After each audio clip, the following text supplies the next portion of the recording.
welcome back to the channel. Today we're taking a trip back to an era of wood paneling, one-button joysticks, and graphics that sparked the imagination.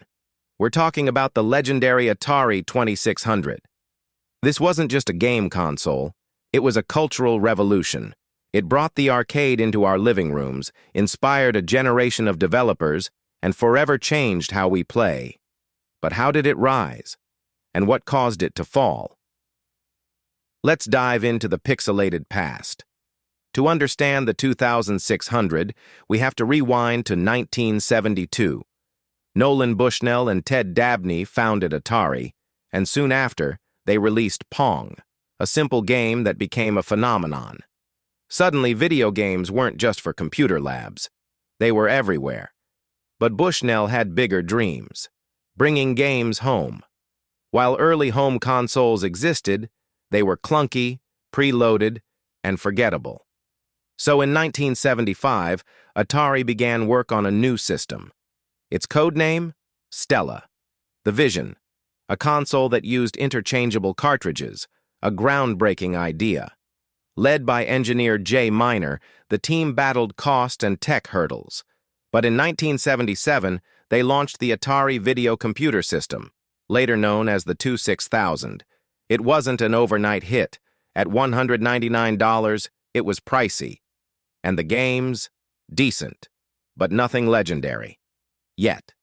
Then came Space Invaders.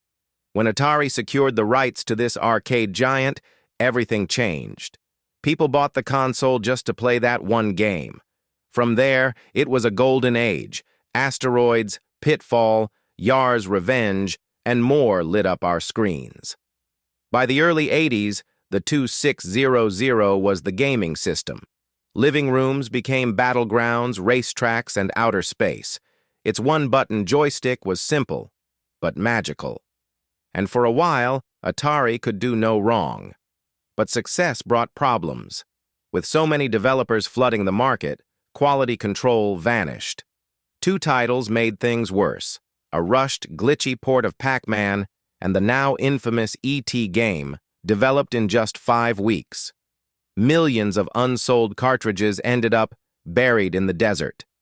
This oversaturation, combined with consumer frustration, triggered the video game crash of 1983. Atari, once the king, was now in chaos. The 2600 continued to sell, but its golden days were over, and on the horizon, a new player emerged: Nintendo. The Atari 2600 may have faded from store shelves, but its legacy lives on. It proved that home gaming was more than a fad. It pioneered cartridges, inspired developers, and taught the industry valuable lessons about innovation and caution. So the next time you pick up a controller, remember the console that started it all. This was the pixelated past. And the Atari 2600? It defined a generation.